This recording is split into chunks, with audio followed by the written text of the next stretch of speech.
Hello students. तो आज हम हमारी फ्लैशबैक सीरीज में अपना आज का लास्ट वीडियो करने वाले हैं नेशनल इनकम का, जो कि है इनकम मेथड। मैंने आपको वैल्यू एडेड पढ़ा दिया, मैंने आपको एक्सपेंडिचर मेथड पढ़ा दिया। अगर आपने नहीं देखे हैं अभी तक वो वीडियोस तो जाइए फटाफट से मेरे चैनल में वीडियोस स्क्रॉल करिए और फटाफट से वो वीडियो देखिए और फिर वापस से इस वीडियो पे आ जाइए। और आज हम लास्ट मेथड पढ़ेंगे नेशनल इनकम का, विच इज इनकम मेथड। तो इनकम मेथड में हम किस तरीके से नेशनल इनकम कैलकुलेट करते हैं वो समझेंगे। और इनकम मेथड से हमें एक एग्रीगेट मिलता है जिसका नाम है एनडीपीएफसी, जो बाकी के दोनों मेथड के एग्रीगेट से डिफरेंट है। अभी तक जो हमने वैल्यू एडेड और एक्सपेंडिचर मेथड पढ़ा था उसमें हमने पढ़ा था कि हमें जीडीपी एमपी मिलता है और हम फिर दूसरे एग्रीगेट में स्विच करते हैं। नेशनल इनकम में इनकम मेथड से जब हम कैलकुलेट करते हैं तो हमें एनडीपीएफसी मिलता है, जिससे हम बाकी के एग्रीगेट में जो भी क्वेश्चन ने पूछा होता है उसमें स्विच करते हैं। तो चलिए शुरू करते हैं हमारा आज का वीडियो, और नेशनल इनकम को हम आज के आज ही खत्म भी कर देंगे। तो बच्चों अब हम देखते हैं कि इनकम मेथड से कैसे हम लोग एनडीपीएफसी कैलकुलेट करते हैं। इनकम मेथड से हमें एनडीपीएफसी ही मिलता है, जिसे हम लोग डोमेस्टिक इनकम भी कहते हैं। ये मैंने आपको अपने एग्रीगेट्स वाले जब वीडियो बनाया था उसमें मैंने आपको बताया था।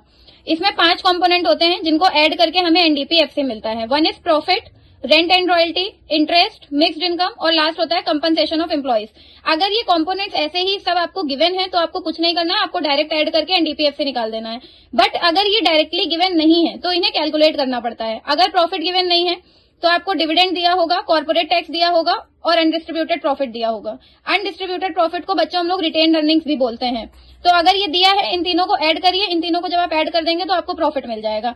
3 में से 2 कंपोनेंट भी दिए हैं तो उन दोनों को ऐड कर देंगे, प्रॉफिट मिल जाएगा। अब रेंट, रॉयल्टी, इंटरेस्ट ऐसे ही दिया होता है। मिक्स्ड इनकम को बच्चों हम लोग सेल्फ एम्प्लॉयड इनकम भी कहते हैं। अगर वो नहीं दिया होगा तो सेल्फ एम्प्लॉयड दिया होगा।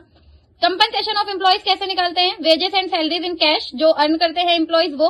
Wages and salaries in kind, kind का मतलब जैसे प्रोविडेंट फंड मिल गया, मेडिकल कुछ इंश्योरेंस मिल गया, इस टाइप से। और contribution of employer in social security scheme. ध्यान दीजिएगा कि एम्प्लॉयर का कॉन्ट्रीब्यूशन लीजिएगा, एम्प्लॉय का नहीं। इन तीनों को जब आप ऐड करेंगे तो आपको कंपनसेशन ऑफ एम्प्लॉय मिल जाएगा। सबको ऐड करेंगे तो आपको एनडीपीएफसी मिल जाता है।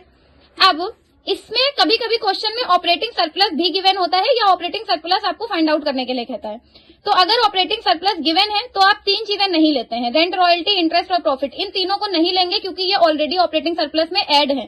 इन तीनों की जगह पे हम डायरेक्ट एनडीपीएफसी निकालते टाइम ऑपरेटिंग सरप्लस लिखते हैं। और अगर आपको ऑपरेटिंग सरप्लस फाइंड आउट करना है तो rent, royalty, interest, profit in तीनों को ऐड कर दीजिए तो आपको ऑपरेटिंग सरप्लस मिल जाएगा। ठीक है, इसकी आप एक शॉर्ट ट्रिक बना सकते हैं। इसके फर्स्ट इनिशियल्स ले लीजिए और एक वर्ड बन जाता है प्राइम, PRIM, और कंपनसेशन ऑफ एम्प्लॉइज का एम्प्लॉय का E, प्राइम। इससे आप 5 कंपोनेंट याद कर सकते हैं। और ऑपरेटिंग सरप्लस का RIP, rent and royalty, interest और प्रॉफिट, इन तीनों को ऐड कर दीजिए तो आपको ऑपरेटिंग सरप्लस मिल जाता है। ओके, तो चलो बच्चों, हम लोगों ने समझ लिया कैसे इनकम मेथड से निकालते हैं नेशनल इनकम। हालांकि इसमें इस क्वेश्चन में एनडीपीएफसी ही कैलकुलेट करना है, ये सारी चीजें गिवन है। तो चलिए कैलकुलेट कर लेते हैं एनडीपीएफसी, और हमें उस मेथड से मिलता भी एनडीपीएफसी ही है। तो इनकम मेथड से हम निकालते हैं एनडीपीएफसी, और ध्यान रखिएगा हमें उससे एनडीपीएफसी एग्रीगेट ही मिलता है। तो सब मैंने बताई थी आपको short trick, P + R + I + M + E, यानी कि प्राइम। और ये बहुत सारे टीचर्स बताते हैं प्राइम। तो P फॉर प्रॉफिट नहीं गिवन है, तो मैंने आपको बताया था प्रॉफिट की जगह पे आप क्या लेते हैं, डिविडेंड, कॉर्पोरेट टैक्स और अनडिस्ट्रीब्यूटेड प्रॉफिट। ले लीजिए भाई तीनों को। डिविडेंड है 50, अनडिस्ट्रीब्यूटेड प्रॉफिट भी है 50 और कॉर्पोरेट टैक्स है 100। तो इन तीनों को आप ऐड कर देंगे तो आपका प्रॉफिट निकल आएगा। Plus rent, royalty, rent given है, रॉयल्टी नहीं है, कोई बात नहीं, तो सिर्फ रेंट ही हम लोग लिख लेते हैं 150। प्लस इंटरेस्ट, इंटरेस्ट गिवन है 100। प्लस मिक्स्ड इनकम,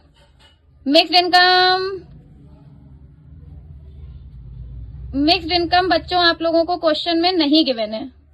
तो अगर मिक्स्ड इनकम नहीं गिवन है तो इसको हम लोग 0 कंसीडर करते हैं।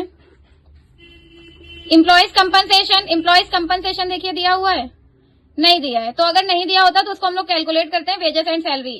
खाली एक ही दिया है तो कोई बात नहीं, इसी को हम लोग खाली ले लेते हैं। Compensation of employees 350। पहले इन तीनों को ऐड करिए, ये आ गया 200। इन सबको ऐड कर दीजिए तो ये आ जाएगा 600। ऐड कर दिया, ये 800 करोड़ जो है ये आ गया आपका आंसर, यानी कि यही हो गया आपका एनडीपीएफसी। तो स्टूडेंट्स, ये था हमारा नेशनल इनकम टॉपिक का लास्ट वीडियो। और इसी के साथ आपका नेशनल इनकम कंप्लीट हो गया। मैंने आपकी थ्योरी पोर्शन भी कंप्लीट करवा दिया और मैंने आपका प्रैक्टिकल पोर्शन भी कंप्लीट करा दिया। आप अपनी अपनी बुक्स, जो भी बुक्स आपके स्कूल में चलवाई जा रही हैं, आप अपनी अपनी बुक से क्वेश्चन लगाइए। अगर आपको किसी भी तरीके का कोई डाउट आता है तो प्लीज मुझे कॉमेंट सेक्शन में बताइए।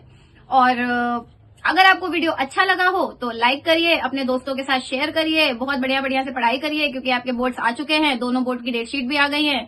तो अच्छे अच्छे मार्क्स से पास होइए और वीडियो शेयर करिए, सब्सक्राइब करिए। Thank you so much.